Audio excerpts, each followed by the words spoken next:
Hi, I'm everyone's favorite English teacher, and you're watching Concordia on Air. And tonight, in news, Governor Tim Walz discusses the state's historic $9.3 billion budget.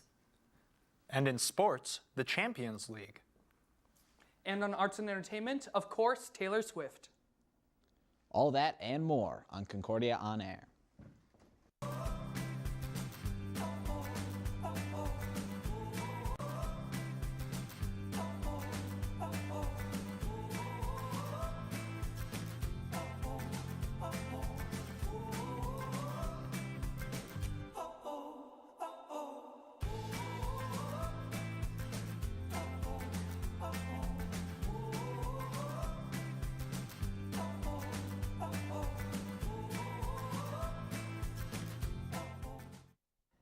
Im cabaret, ou cabaret, to cabaret. Did I do it? Did I do it well? Was that good?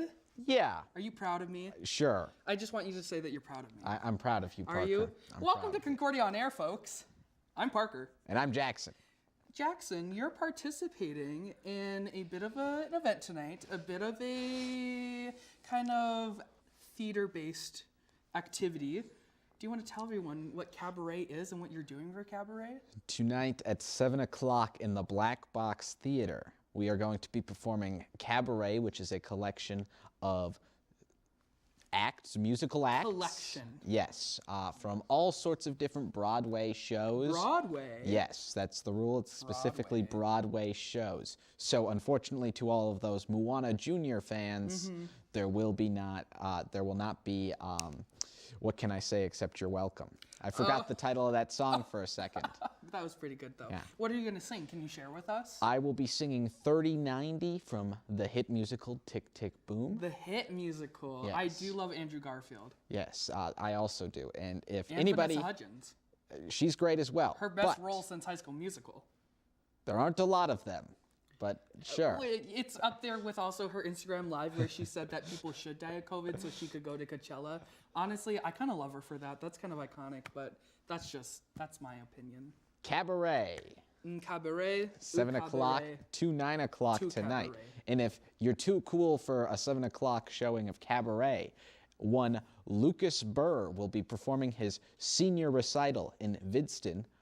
So head on over to that if you're like, I don't want to see any Broadway stuff. I'm more regular music. Regular music. Lucas Burr, I've seen him practicing his wonderful little dance moves. Is he going to do regular music? Do music majors perform regular pop anthem hits like Olivia Rodrigo or Who knows Taylor what? Swift? Who knows what Maybe. that man has cooked up? But if He's you are creative. interested and not interested in Cabaret, head on down to Lucas Burr's senior recital at Vidston. At Vidston. 2 musical options for you tonight. Yeah.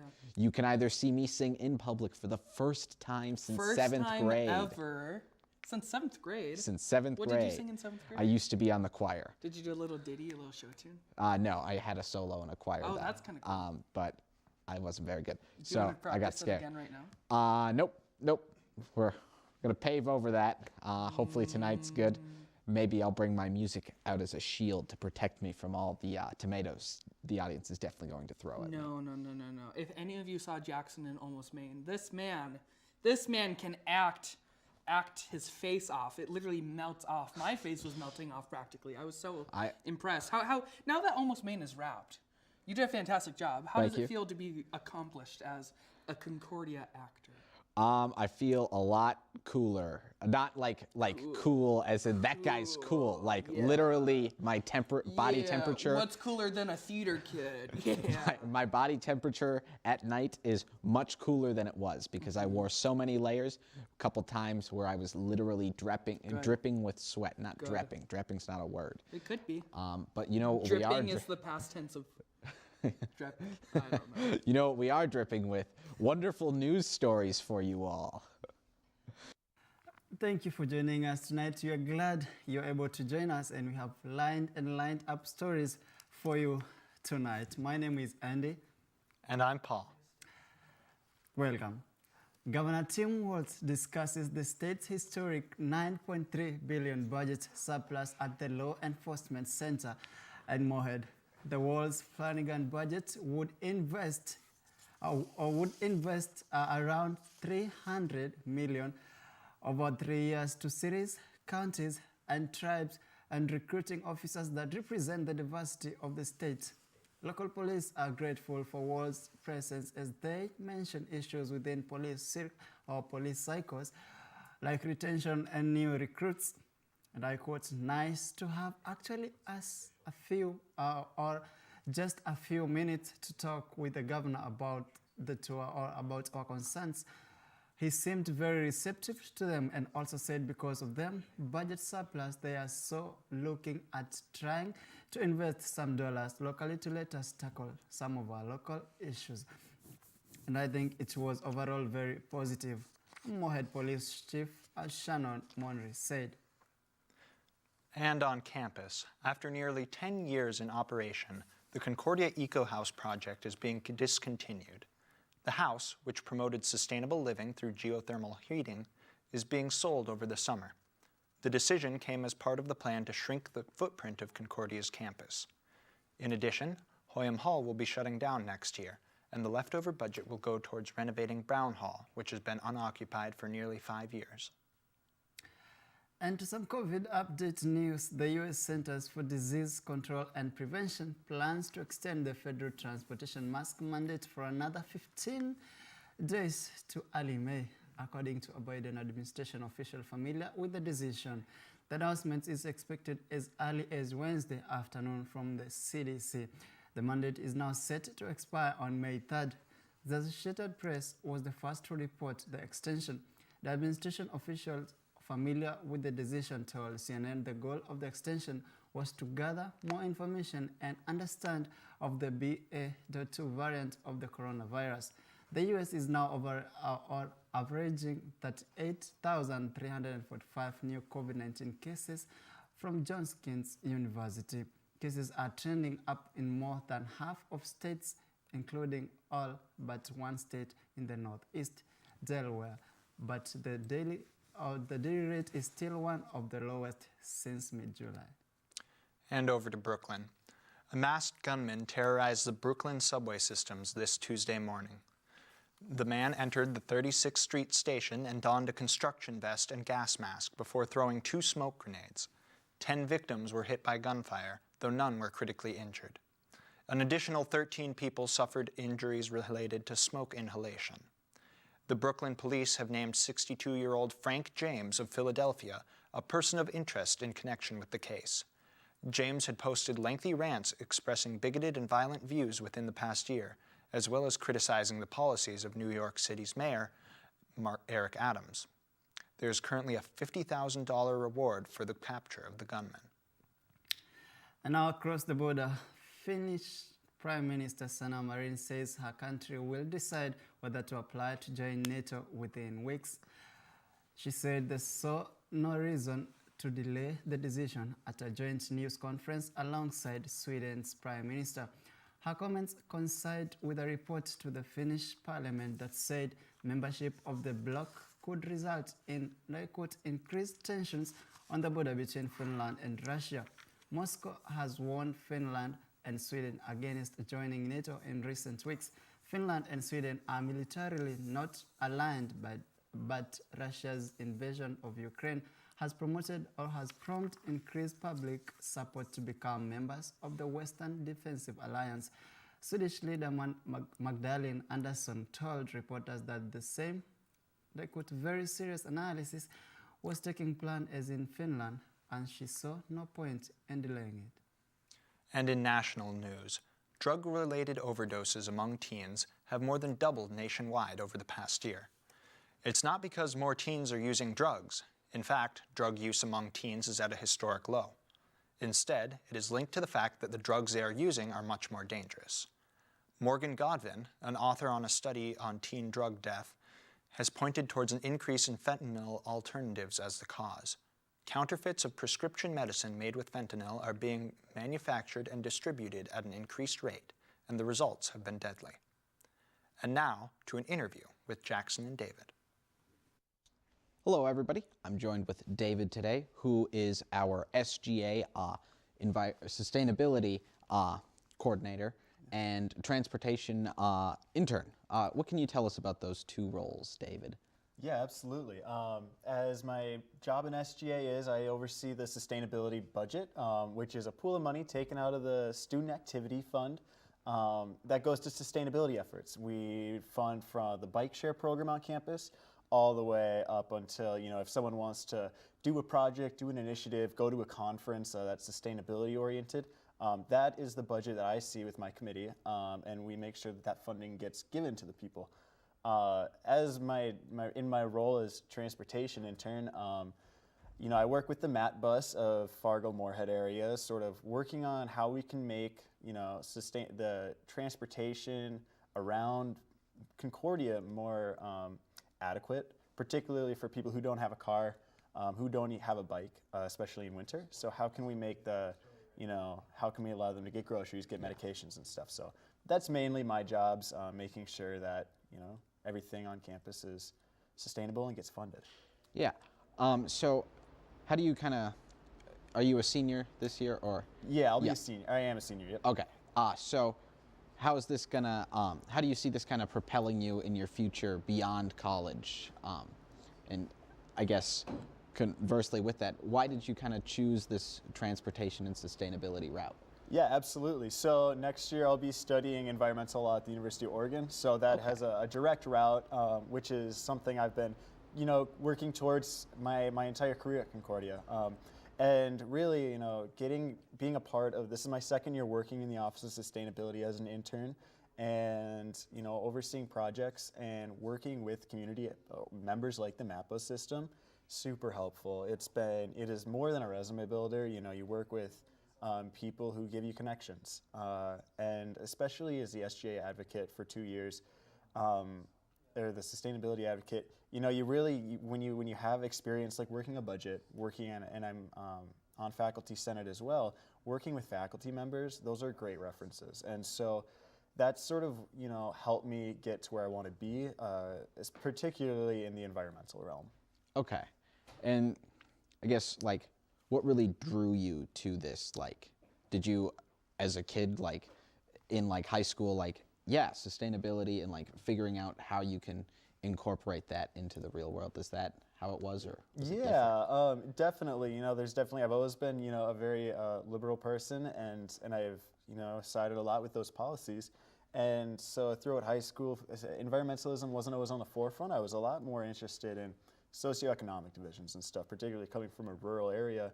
And so, I saw a lot of that. But as I got to college, my inquiry seminar was actually with one of the chairs of the directors of the sustainability major, and that was Dr. Jonathan Steinwand. And I took his inquiry, and that really changed how I viewed my role in, the environment and stuff. And ever since then, that was really a turning point, and that's what sort of brought me into this world, saying, wow, we have to take a step back, sort of reevaluate, our role, especially Concordia, coming from this place of privilege, and how are we adequately addressing this situation that is a global phenomenon. Yeah. And I guess, do you have a message to students about being more sustainable in their day-to-day activities? Yeah, absolutely. And I think a lot of people get daunted because it is a global phenomenon, but it's also about community resiliency. When you look at, it's all from, should I use a water bottle or not? I think when we look at a question like that, part of it is, we don't shame environmentally. If there's a plastic water bottle and you want water, make it a conscious effort, but don't shame people for doing what they do. And I think that's where a lot of people get turned off at. It's an inclusive movement, and it's a global movement, and so that only pushes people further away. And so, I'd say be inclusive in your environmentalism. Okay. And then just one final question. So for students that are interested in the sustainability project on campus, what do you recommend? How do they get involved then? How do they reach out to you or the administration? Yeah, absolutely. And we were always looking for people. Gabrielle Lamel, this is her first year as the sustainability coordinator. She's a Concordia graduate of 2020. She's wonderful. Reach out to her or reach out to me in my last few weeks here. That you can always search people by their email or just go into the office. It's right next to the Res Life office in Knutson. So we're always happy for people to reach out. All right. Thank you so much, David. And be more sustainable out there, Cobbers. Now to sports. Thank you. We start our sports tonight with a basketball game. Anthony Edwards and Rogelo Rochelle came through with a steady stream of the clutch marks. Patrick Beverly supplied the intensity in an emotional trauma over his former team. The Minnesota Timberwolves have approved the Wolf in the place of and that rare of the air this franchise of just where Roselle compiled for 59 points to help the Timberwolves overcome a rough night for Karl Anthony Towns and beat the Los Angeles Clippers 109-104 in a playing game on Tuesday night. A Minnesota Lynx legend is being honored by her alma mater with a statue. Simone Augustus, who spent 14 years and won 4 championships with the Lynx, will have her likeness enshrined outside the Maravik Assembly Center at Louisiana State University. Augustus graduated from LSU in 2005 after leading the Tigers to 3 straight Final Four appearances. She was named National Player of the Year and SEC Player of the Year twice. The statue, which will include other LSU greats Bob Pettit, Shaquille O'Neal, and Pete Maravik, has already been cast, the school said. It will be unveiled in the coming months. And now in the Champions League. Champions League continues to take shape as Samuel Chukwueze's last strike sends Bayern Munich crashing out of the Champions League. Villarreal wins 2-1 on aggregate after 1-1 draw at the Allianz Arena. Unai Emery's side will face Liverpool or Benfica in the semi-finals. In another place, Real Madrid sent Chelsea home after Chelsea failed to attain the aggregate goals of 5-4. And now into A&E with Parker.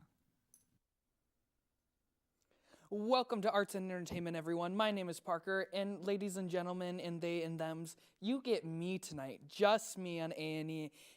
We have a lot to talk about here. Taylor Swift. Need I say more? I feel like I could just cut the segment there.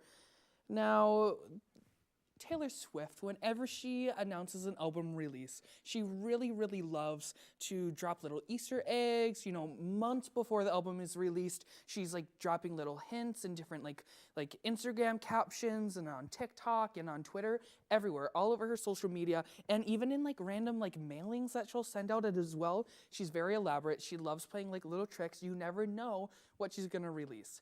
Well, she is currently in the midst of re-releasing the albums that she produced with Scooter Braun, or not Scooter Braun, yeah, no, definitely Scooter Braun, who sold her master tracks to some other rich person. But now, since she has ownership over their songs, because she wrote these songs herself, she gets to re-record that music her own self.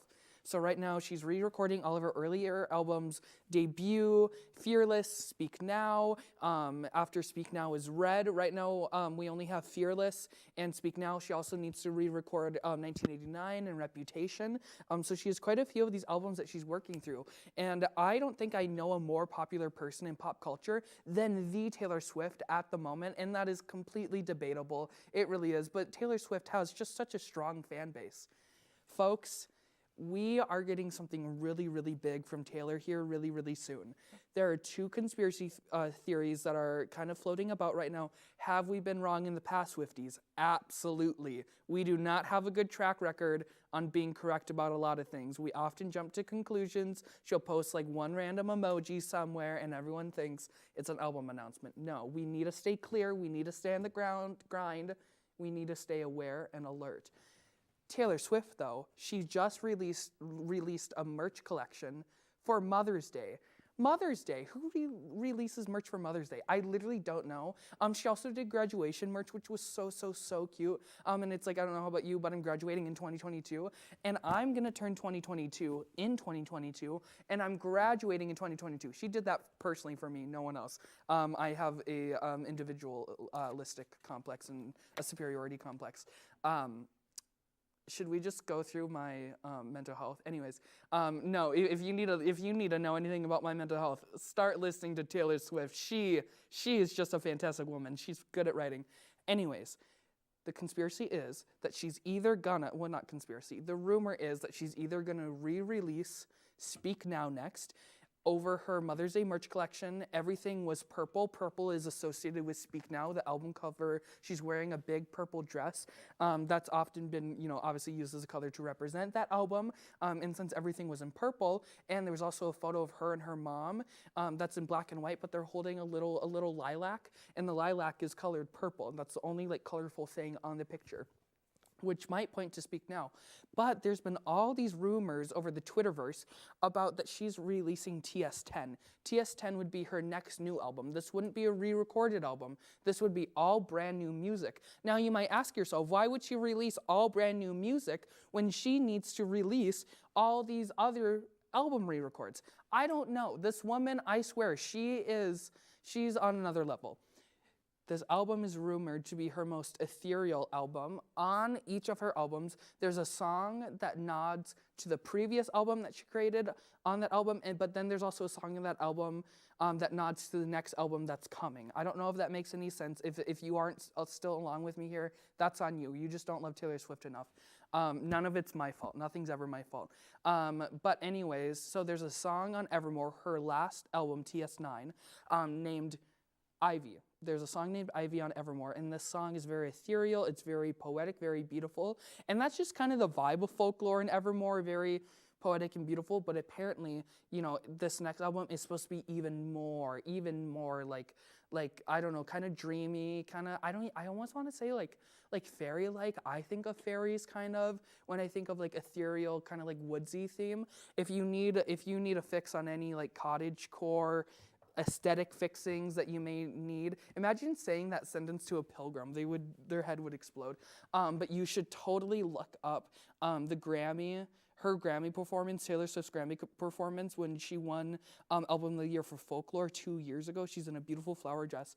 But that performance was also kind of seen as possibly a nod to her next album, and I fully believe it. So now we have this question: is she going to release TS10 or is she going to release Speak Now? I personally think Speak Now makes a lot more sense. I was kind of hoping that she was going to release 1989 first. 1989 is by far Taylor Swift's her second most successful album now, because now Folklore has surpassed it, but for a very long time, and probably still her most iconic album, probably the one that people know the most, I would say. You have hits on that album like Shake It Off, Shake It Off, Out of the Woods. We have, I don't know, if you remember music in 2014, it was pretty much all just Taylor Swift on the sound waves with her album 1989. But I kind of wanted 1989 to be next because that's such like a summer pop album. You know what I mean? Whereas Speak Now, also probably a summer album, I would say. So maybe we need a Speak Now summer instead of a 1989 summer. It's just hard because it's like, well, how am I going to set my attentions for this summer? Because it will be purely based around whatever album she releases. That will be my personality trait because as a Gemini, and I was talking to my therapist about this, I told her I feel like as a Gemini, I like mirror people. Like I just like read their energy, and then whatever. My cameraman says I have 2 more minutes left of this Taylor Swift conversation. Strap in, folks, we're not done yet. Stay tuned. I have a lot of Taylor Swift to talk about, and I'm going to talk about it, darn it. What I was talking about, about how I mirror people. We don't need to get into that right now. I don't know why I'm talking about that. If you do want to talk about it, I'll talk your ear off all day about it. Anyways, if there's any issues with me, it's just because I'm a Gemini, nothing that I actually did. Another Gemini that wronged Taylor Swift, Kanye West. I'm not going to get into Kanye. Anyways, so we're either going to get Speak Now next, or we could still, there's a slim chance for 1989 re-record. Probably not, though. Or we could get TS10. Am I secretly really hoping for TS10? Yeah, absolutely. I would love more Taylor Swift music. Plus, there's this big conspiracy theory out there. She releases Folklore. out of the blue. She gives us a 24-hour notice when Folklore is just being dropped on Spotify. Everyone's freaking out. She does the exact same thing for Evermore. 6 months later, she releases another huge album. Who does that? You know what I mean? Another huge album. She just did it six months later, like no care in the world. Give us 24 hours to respond to this news. Well, everyone is kind of wondering, is there another sister album? Because Evermore and Folklore, they're perfect sisters. They're twins, practically. Could there be a triplet in this bunch? Could there be? I don't know. I want there to be, though. And one of the most toxic things about Generation Z culture online, you kids will just jump to any conclusion you want. It doesn't even have to make sense. You'll just say something and everyone goes, yep, that's what it is. That makes sense. I think something that we really lack as a nation and as a generational group is media literacy. Because nowadays we can literally get our media from wherever we want. So it doesn't matter if we're literate in media because we can find whatever we want just to validate what our response is. I don't know how we got from Taylor Swift to there. But anyways, don't read misinformation online. Oh, I was talking about Taylor Swift misinformation. And you know what? Taylor Swift information does feed into the larger issue of like coronavirus misinformation, vaccine misinformation. Check your sources, people. If the username is SwiftLover1989 _ and they say Taylor Swift is absolutely releasing an album tomorrow morning, I'm 100% right, I had this from an inside source, don't believe it. Why would we believe that? What indication? You know, you should be checking the social media page of Taylor Swift if you want to confirm that, just like how you should also be getting your facts and statistics from the CDC. I don't know. I've been frustrated with this country, people. But what has gotten me through the past 2 years? Taylor Allison Swift. She is just our marvel. And I will be, I don't know, I will be making everyone a Swiftie soon enough here. And she gets a lot of flack for some of her music, but when people like say that they don't like her, it's because they've never listened to her. And I'm being serious about that. And I'm not talking about Shake It Off. I'm not talking about Out of the Woods. I'm not talking about her most famous songs. I'm talking about like listening to Evermore, Folklore. Speak Now. Speak Now is one of the most beautiful, poetically advanced albums out there. And I know that might be a big thing. And I know some of you people at home would be like, she could never compare to my person that I think is superior in both ways. Just listen to her. Just because she's mainstream does not mean that she's bad. Just because something is popular does not mean that it's bad. I don't know why we always need to reject popular culture. Pop culture sets the standard. Anyways, people, that was my Taylor Swift rant. This is my second to last show. I wanted to get one last good rant out there for you, for the nation, for the United States, for the Concordia population. So tonight, I want to thank you for tuning into Concordia on Air. Stream Taylor Swift, any Taylor Swift song you want, and we'll see you next week. Have a good night, everyone.